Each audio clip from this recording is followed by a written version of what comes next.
topics and opinions expressed in the following show are solely those of the hosts and their guests and not those of W4CY Radio, its employees, or affiliates.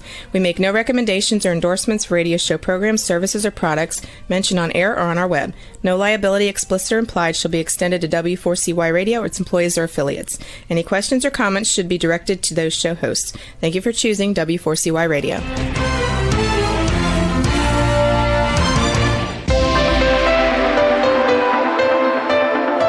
Churchill said, "Those who fail to learn from history are condemned to repeat it." Kevin Hallinan believes that certainly applies to business. Welcome to Winning Business Radio, here at W4CY Radio. That's W4CY.com. And now, your host, Kevin Hallinan.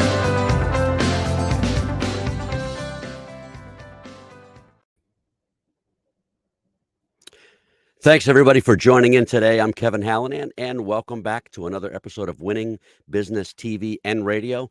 We're on W4CY.com. We're streaming live on Talk4 TV, in addition to on Facebook, and that's at Winning Business Radio. And, of course, we're available in podcast after the live show on many other platforms, including YouTube, iHeartRadio, Spotify, Apple, pretty much wherever you listen to your favorite podcasts. The mission of the show, Winning Business Radio and TV, as regular listeners know, viewers as well, is to offer insights and advice to help people avoid the mistakes of others, to learn best practices, right? That's the how-tos, the what-tos, the what-not-tos, and to be challenged and certainly and hopefully to be inspired by the successes of others. But, you know, virtually every successful person that I've ever had a chance to talk to has had some form of failure in their lives and careers. So like I say every week, while we all have to get our knees scraped once in a while, I'm driven to keep those scrapes from needing major surgery. Let's endeavor to learn from history so we don't repeat it. Today, my guest is Greg Hill, founder of marketing consultancy BrandBirth. Here's his bio.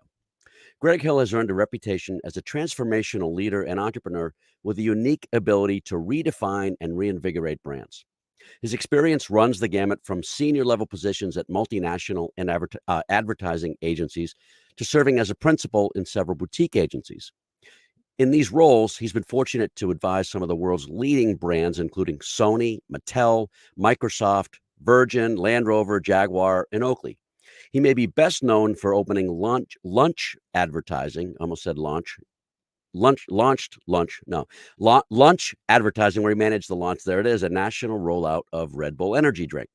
Greg currently serves his clients through BrandBirth, a marketing consultancy dedicated to creating viable brand foundations for new and evolving brands. Through BrandBirth, Greg partners with dynamic entrepreneurial brands looking to define and execute on their brand promise and present their story to consumers in more innovative, empathetic, and unexpected ways. Over that time, Greg has also acted as in-house chief marketing officer for several of his clients, including Boz Spirits, where he supervised all aspects of the branding and launch of the first line of fruit-infused spirits, and Bear Humboldt, the legendary Humboldt County cannabis extraction and technology brand. Earlier, Greg was a senior vice president at Young and Rubicam Brands, where he was tasked with creating a new operating division responsible for developing and staging more innovative and non-traditional marketing efforts for a roster of multinational brands. Prior to Young and Rubicam, Greg was a partner at several nationally renowned creative agencies. To manage the introduction of Red Bull to the North American market, as you heard, Greg opened the storied Lunch advertising agency. Under his leadership, Lunch established itself as a vital agency during an industry-wide recession, growing in 1 year to 50-plus employees spread over 4 offices with $100 million in billings. As a result, Greg was featured in a cover story in Adweek, and the agency itself was identified by Creativity magazine as one of the 10 hot new agencies in the U.S. Before Lunch, Greg served as the managing director of the M1 agency, best known for staging the broad-based consumer launch of Oakley sunglasses. He also served as agency foreman, I love this name, at G&M Plumbing, growing agency billings tenfold and developing award-winning work for clients including Del Taco, HBO Video, THQ Video Games, and Red Robin Restaurants. Greg graduated with highest departmental honors from Claremont McKenna College with a double major in literature and political science. Greg's wife of 25 years this August is Jamie. They have a 20-year-old daughter named Lulu, and they're dog parents to Franny, a golden retriever that's beloved by literally every person who's ever met. her. And I believe that. As Greg says, they're total dog people. At one point, they had 6. Greg, welcome to Winning Business Radio and TV. Thanks for being here. Thank you for having me. I appreciate it. My pleasure. It's been a bit. Tell us about Jamie. Let's start with the good stuff. Yeah, right. Jamie's awesome. Jamie is there's the Beach Boys song with the line, "God only knows what I'd be without you." Yeah. And that's essentially what I think of her, because awesome. Whatever I am and whatever my failings are, she has put up with me, bless her heart, and sort of been right there in the middle of guiding and directing and leading my life. So, yep. And Lulu, your daughter. She's equally awesome in her own 20-year-old way. She's just couldn't be smarter and funnier. And yeah, she's up at school up in the Bay Area.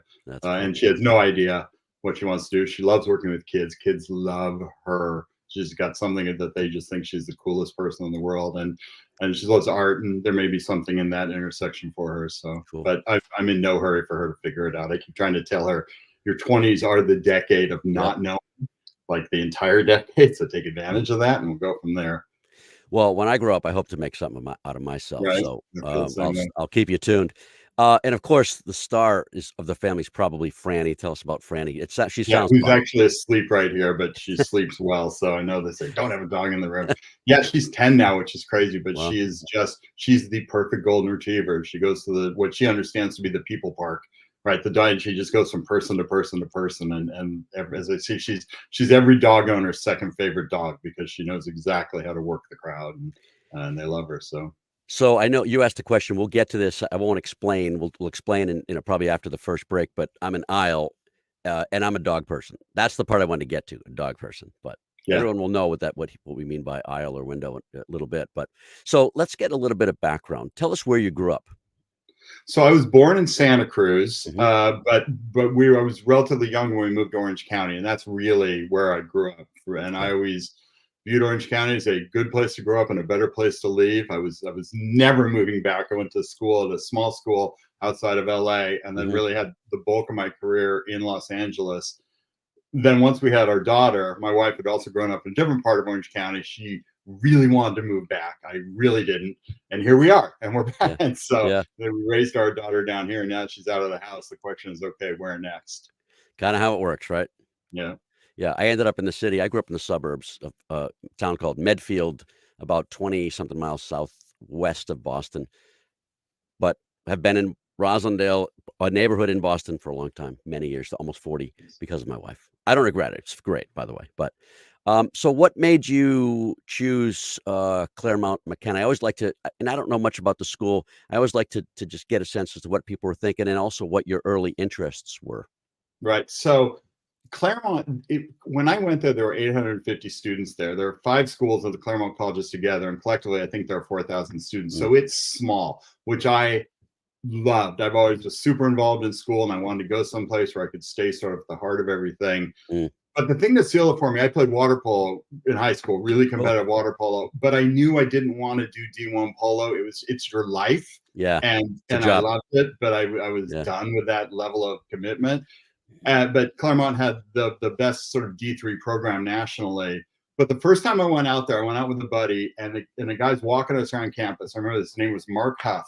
His nickname was Muff. And every single person we walked by just said, "Hey, Muff, hey, Muff." Like everyone knew everyone. I thought this is where I want to be. I want to be in a place where I know everyone, and yet you have these other schools, so you can always go out and meet someone new.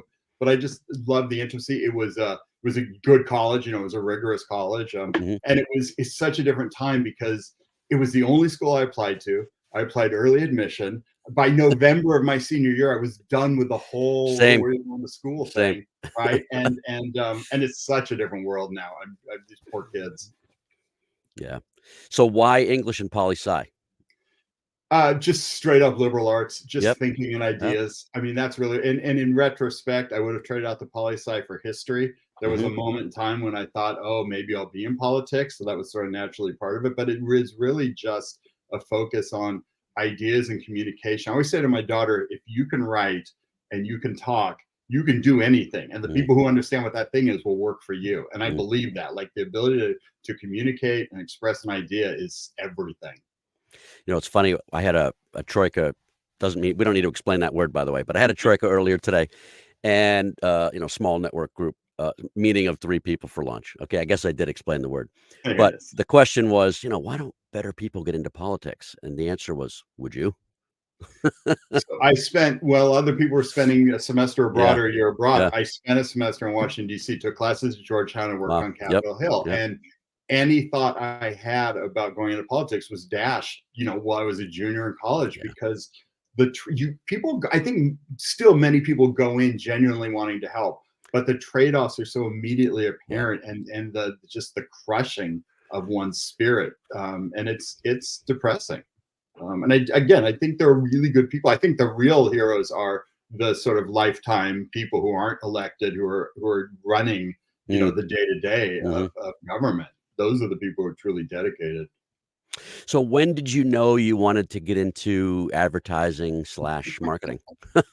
So second semester senior year, I looked up and sort of realized that I had to get a job. And I hadn't, and I sort of. So let me give you the follow-up is, how'd you get the first job? So I might as well throw that out there too. Go ahead. So we'll do this. Right. So I was like, I have to work. And I spent a lot of time, again, going back to being a small school, I spent a lot of time throwing parties. There was actually a budget for throwing parties, and I would do themes for the parties and flyers and promotions. It was just fun for me. And I'm at one of these parties I've thrown, and I'm talking to this cute young woman, and she says, "You should go into advertising." And I said, "You're right. I should go into advertising." And literally, there was something about it that appealed to me. It was very broad. Yeah. And so you do the thing. You send out the resumes. You meet the people. Each person introduces you. You go through that whole thing, and then at the same time, 4 doors down from me was the son of the chairman of Gray Advertising. He's like, "You need to meet my dad." Went in. We hit it off. He believed in the school, so I sort of had a leg up. Mm-hmm. This was also back when people had training programs. Like they invested in people just to train them. At that point in time, their training program had only ever been MBAs. I was the first person to get in with just an undergraduate degree, but it was such a fantastic opportunity, and that was really the jumping off point for it. Cool. All right, this is a question that might cause you to think, and this will be the question that'll probably take us into our first break. Okay. From that experience of getting that first job, Gray Advertising, you were there for a good chunk of time, 6 years. That's significant for a first job, I think. I know times were different then than they are now, and I know that makes us sound old. Oh, well. But what was your key lesson learned from that experience? My key lesson learned from that experience is it was a great training in 100 different ways, but I am not someone who can work in a corporate environment. I am not someone who can go and be one of a really big group of people working every day and doing the same thing every day, which really teed up. Well, first of all, when I left Gray, and I'd been in a relationship since college, they both end to end, I left the country for a year. I packed a backpack, I cashed out. Fortunately, Gray was very fiscally conservative, so there was essentially retirement money, but I literally, I left to leave Gray. And then when I came back, it was much more a focus on what can I do? What can I create? And part of that was that second phase of my career where I started opening my own agencies. Mm-hmm. But that was really great training, how to write, how to think, how to communicate, all those things. But really, okay, I can't I can't go into an office every day for these hours and do this thing. It ain't me, and I'm not good at it. That's a good answer. All right, we're going to take our first break. It's just about a minute. We'll be right back with Greg Hill. Excellent. You're listening to Winning Business Radio with Kevin Hallinan on W4CY Radio. That's W4CY.com. Don't go away. More helpful information is coming right up, right here on Winning Business Radio. Have you ever dreamt of being on the radio? Well, now is your chance. Be a radio show guest on the #1 ranked internet radio station and promote you and your business for free. Yes, you heard it, free. Business advertising right here on W4CY.com. Call 561-506-4031 now to get booked on one of our shows. That's 561-506-4031. Get your free advertising now. And now back to Winning Business Radio with Kevin Hallinan, presenting exciting topics and expert guests with one goal in mind, to help you succeed in business. Here once again is Kevin Hallinan.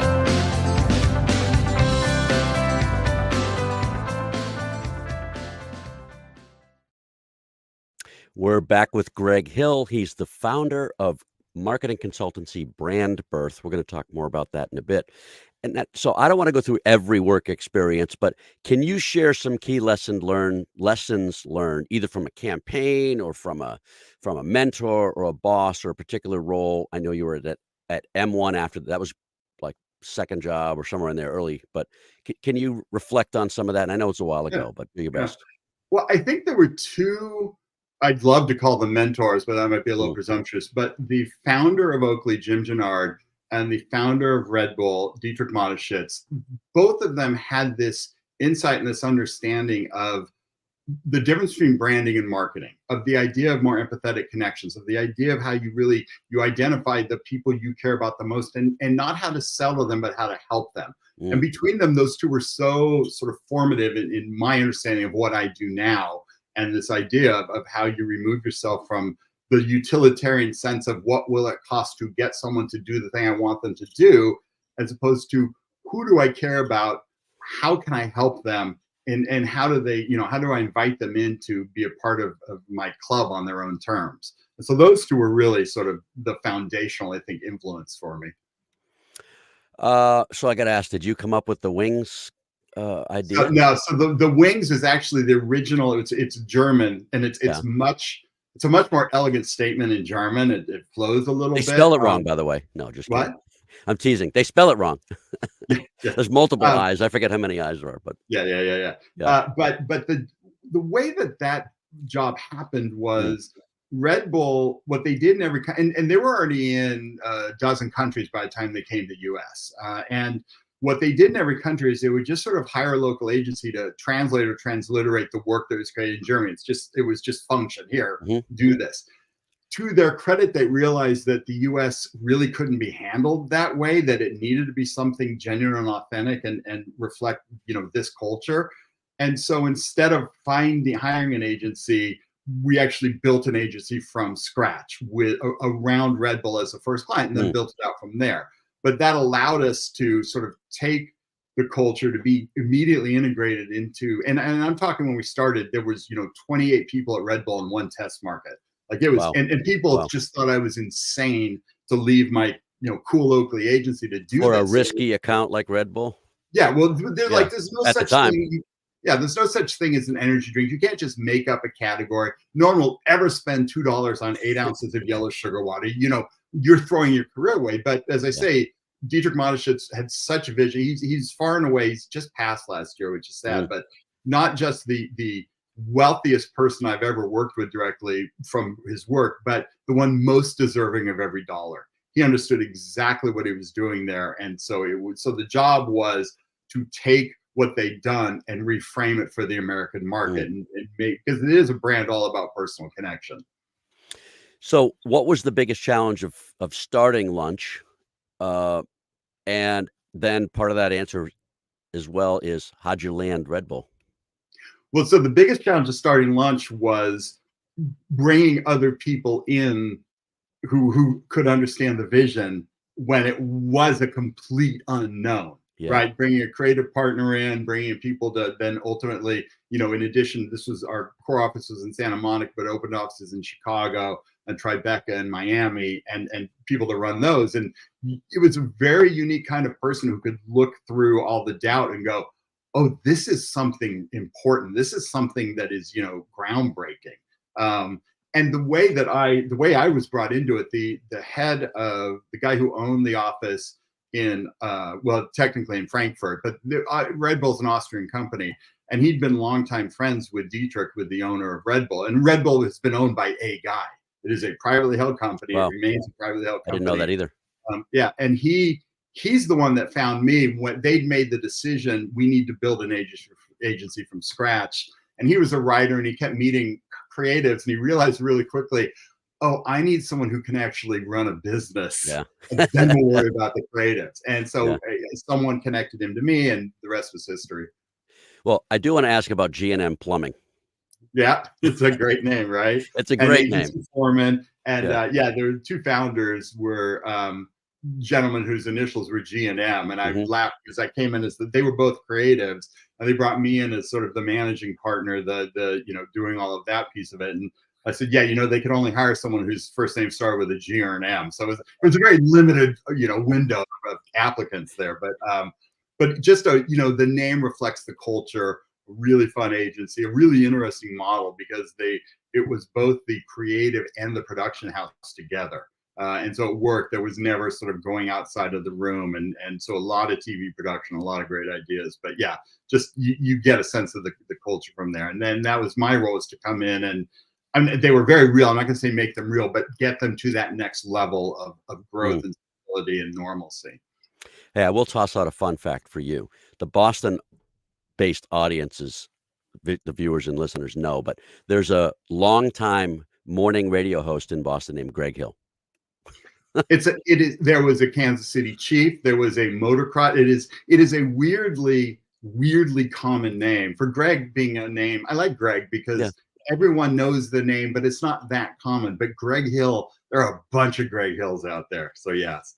So being a Red Sox fan, we were watching the 2004 playoff series, during which the Red Sox finally won. But I don't know if you remember this. I don't know if you watched baseball at the time, but Pedro Martinez, fiery guy. Well, Don Zimmer from the Yankees comes charging. I forget what had happened, something at the plate, threw a ball, whatever.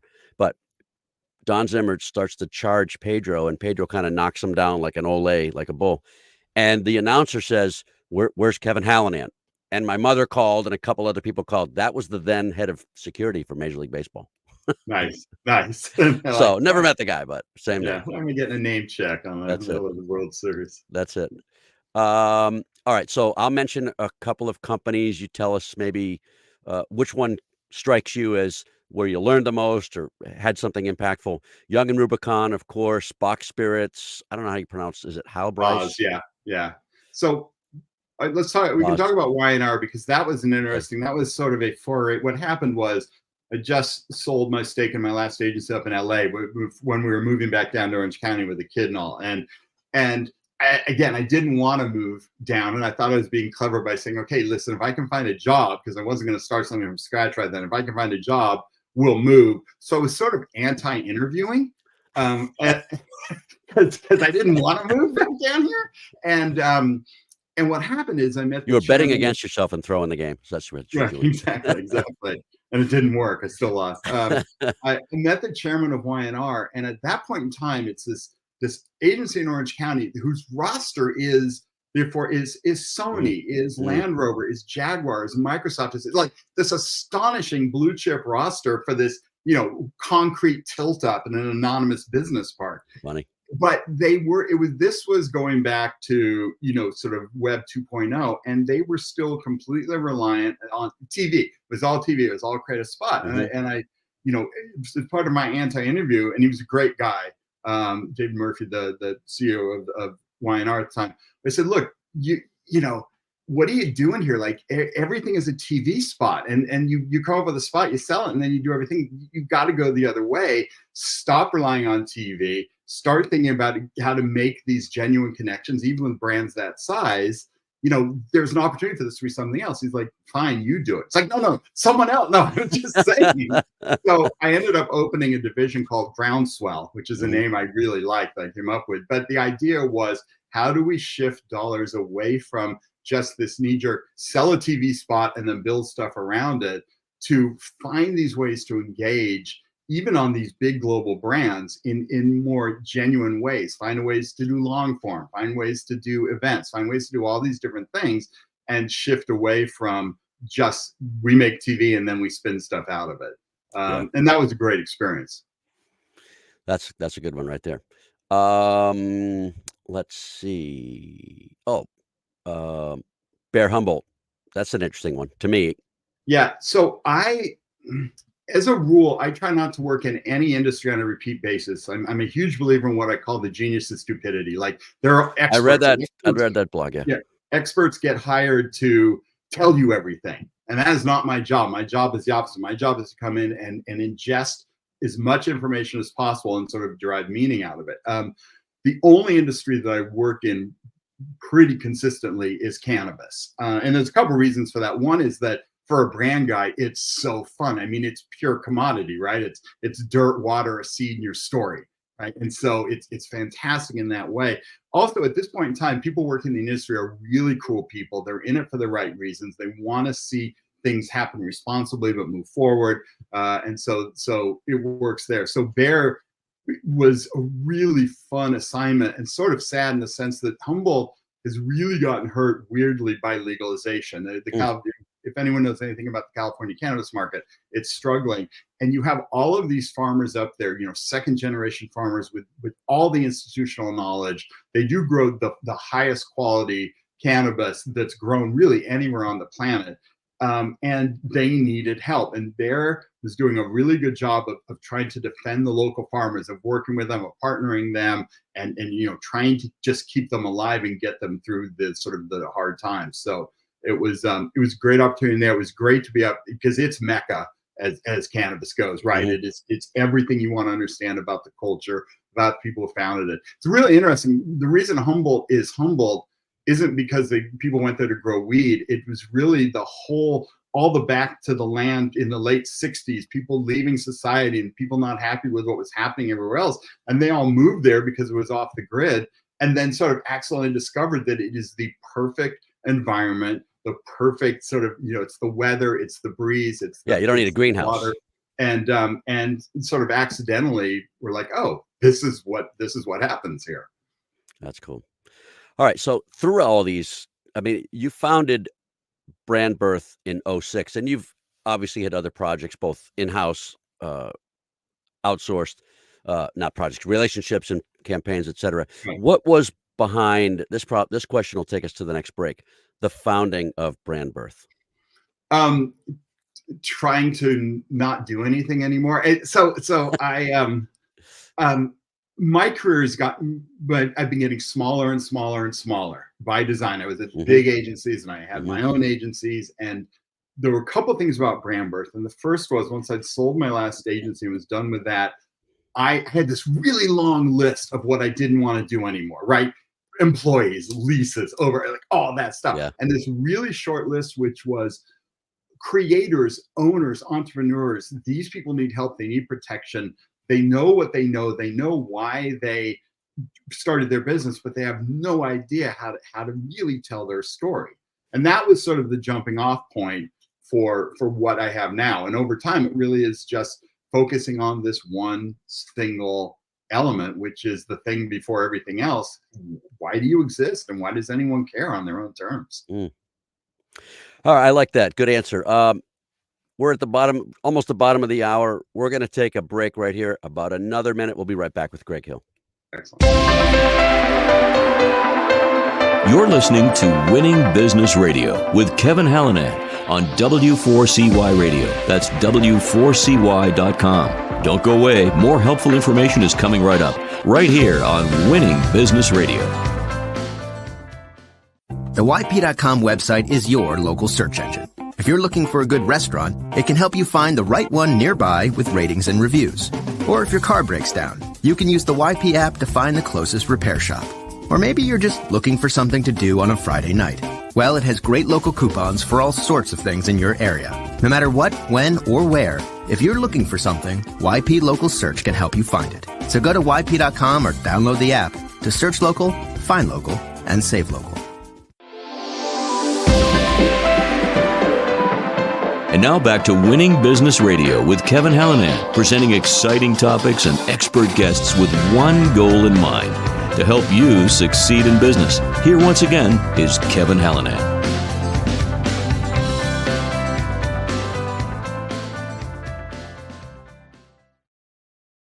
We're back with Greg Hill, founder of marketing consultancy BrandBirth. And let's see. Okay.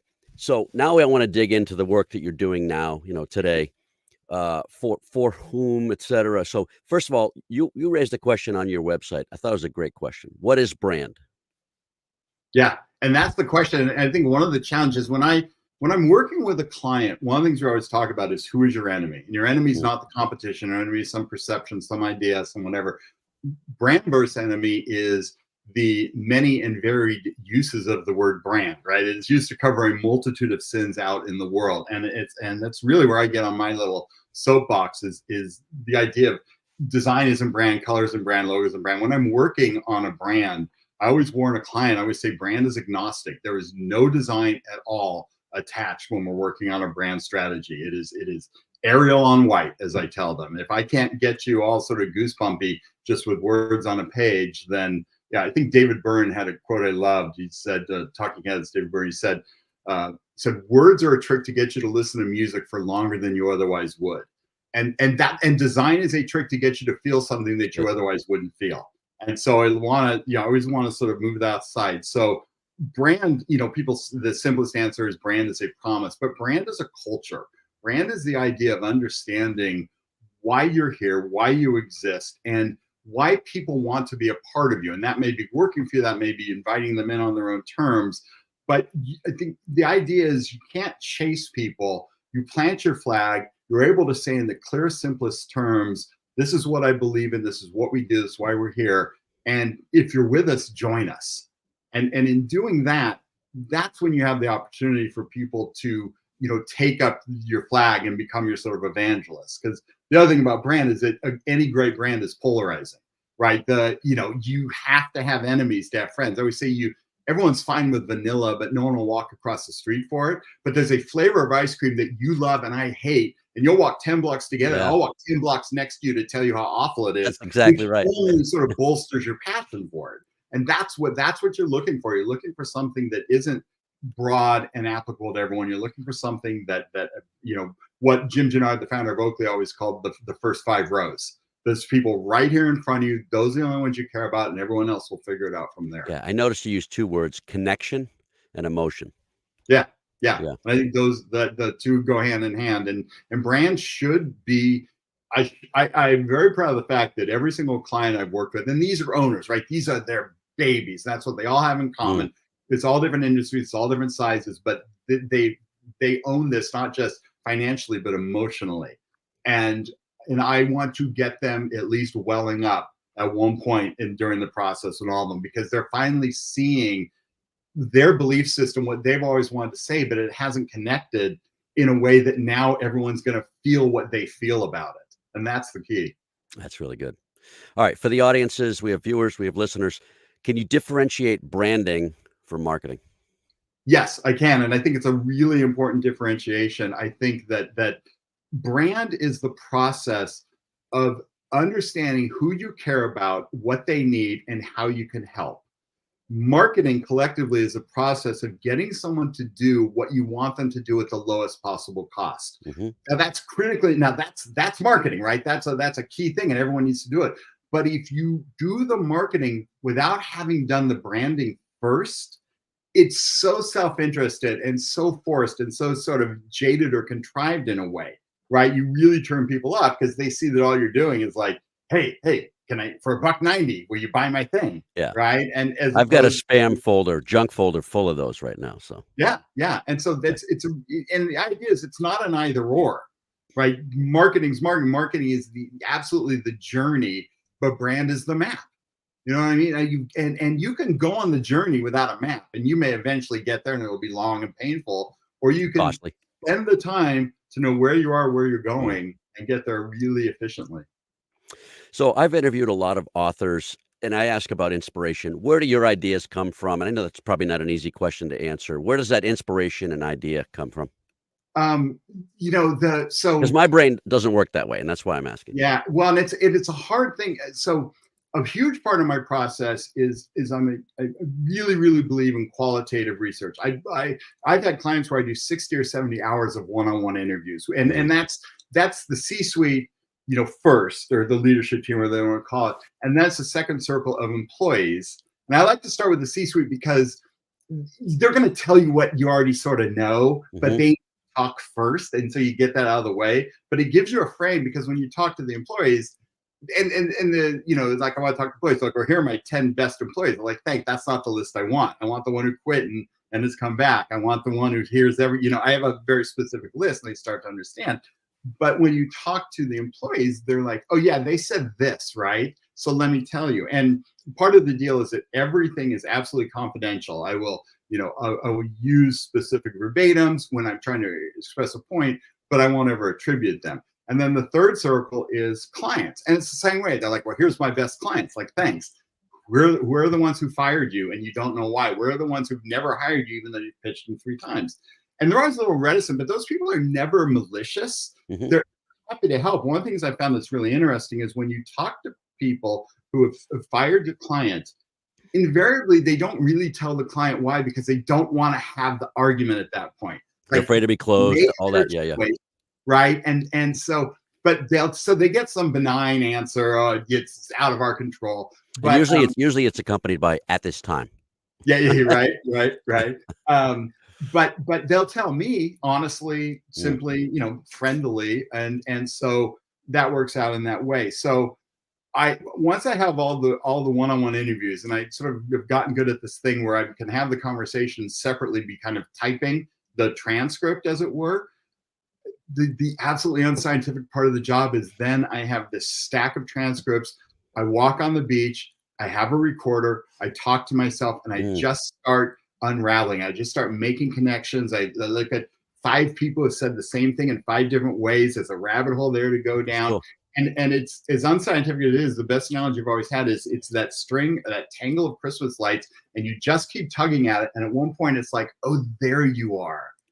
There, it got it now. And so that is the most unscientific part, which is also why I can't really scale.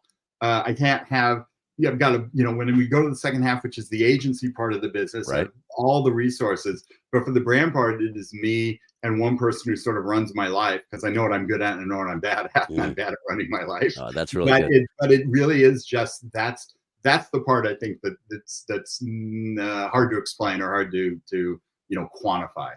So you've mentioned unscientific. I get that, and I know about how, I don't know how, but I know you measure results after the fact. Do you know sometimes that you have a home run before you're able to measure? Because I'm sure you measure. Oh yeah. No, there are some that are so. I hit a moment and I hit an idea, and it's like, yeah, that's it, and that tends to happen. Knock on wood. That's the goal every single time out. Is because I just keep sort of digging at it until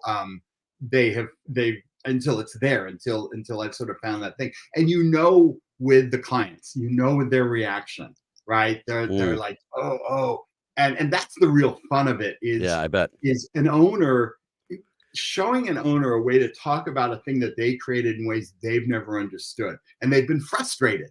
Like I can't get this across. Why can't I communicate this? And so that's the joy of it. I mean, that's the part that I love so much. I'm very, very, very lucky to do what I do. I love what I do so much. And so, it keeps me going. It shows in the way you're answering these questions. What are some of the more subtle problems that you help clients solve?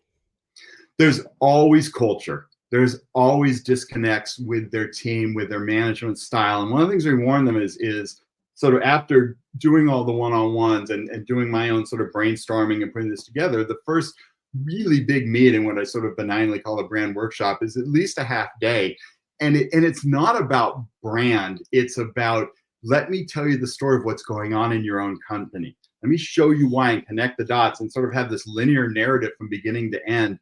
And invariably in that, there are some sensitive or touchy, there are things that you sort of got to put out there. But I've also found that's how I earn their trust. All of my business, all of it is inbound referral.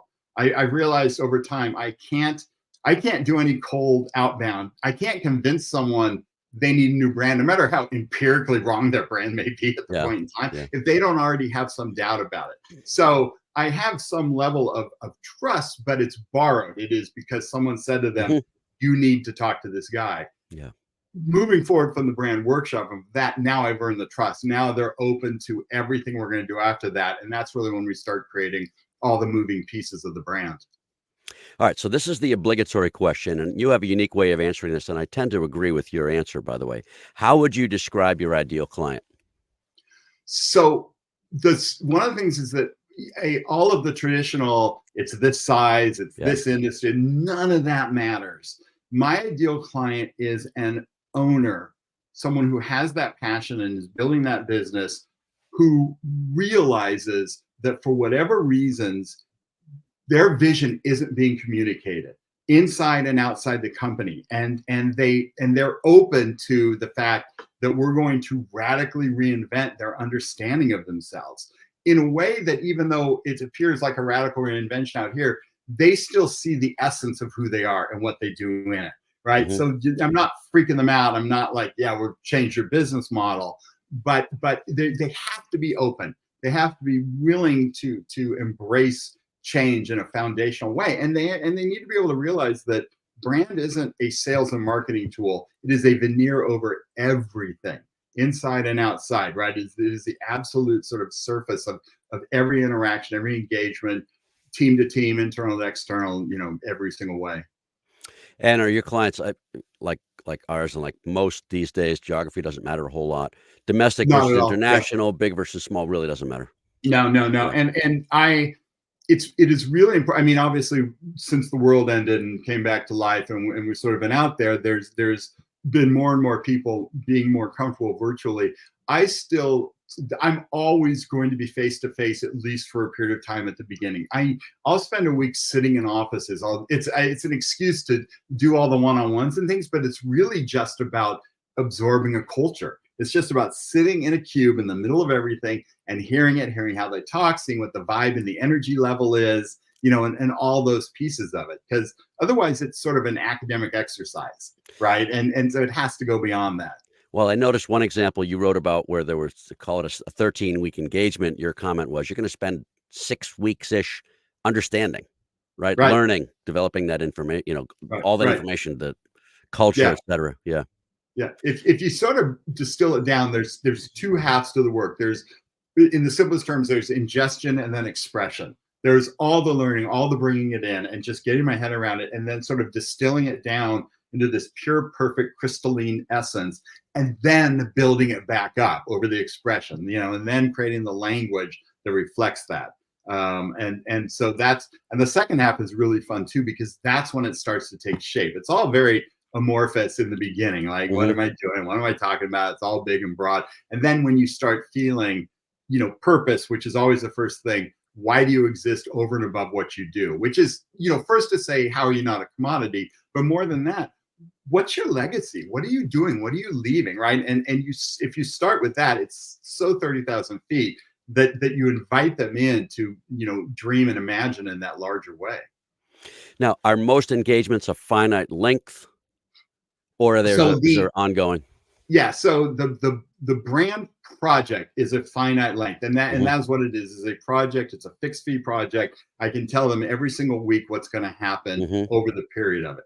Then what happens is, once we're done with this, Arial on white with the brand on the page, then we sort of go the other way. I'll spend 6 months at least with every client launching their business. Sometimes we take it down to the studs, right? There is new name, there's new visual identity. A lot of times there's new logo, because they realize it's tired. There's always new website. There's always new salesman, right? There's all the outbound expressions of it are different. But then some clients just sort of never leave. And I've realized that even though, going back to my long list of what I didn't want anymore, the value of that for me is that I can continue to watch the brand as it sort of comes to life out in the world. And that's what the clients really just want to know, is that I have my eye on it, even though I brought in these teams and built these teams to actually execute on it. They just need to know that I'm still that first call. That's really good. All right. Now, this is just fun for me. Okay. This next one. I'm an aisle. So explain that. Okay. I have a belief system. Yeah. And that is, and one of the things I'll always ask clients is window or aisle. Window is vision, aisle is function. And it's insight to me into a client of which way they answer. And then you get the clients who are like, well, I have my own plane. You're like, you don't have.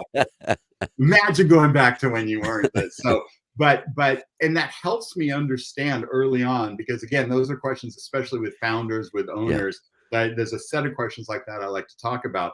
But if someone is a window, that is someone who is thinking, looking, who is open and outbound. If someone is an aisle, that is because they are working their function, they're head down, they're doing their thing, and they view a plane specifically as an opportunity to shut out the world and get stuff done, as opposed to viewing a plane specifically as a time to think and imagine and look at a horizon.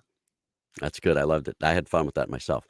All right, you're a member of board of directors of Pure Game. Tell people what Pure Game is. Super cool. So Pure Game is a charitable organization here in Orange County, based on soccer. But what they do is they use sport to bring underprivileged kids sort of out after school, to give them a safe place to be, to give them a community. A lot of kids still who don't have parents at home at the end of the day, and so we set up programs, we have training, we have coaches, we're out on the fields, we're out with the kids, in these areas. And it just is a way of, first of all, keeping them safe, but also using sport as a way to teach, confidence, self-respect, teamwork, all the things that we know that team sports do. And to do it, at a relatively early age. These are elementary school kids, right? Oh, cool. Maybe through 7th grade. And so it's wonderful in that way. And it's one of those things that I like knowing what I made. But when I had my agency, it was, and I've talked to people about it. This may be a random allusion, but way back there was the X-Files, and the vanity plate at the end of it was this sprockety sound, a little kid voice saying, "I made this," and I always loved that. Like, and you can picture, like, I made this, right? And that idea of, and I would, talk to what I was interviewing, like, this is the expectation at the end of the day. Like, I want to know what you made.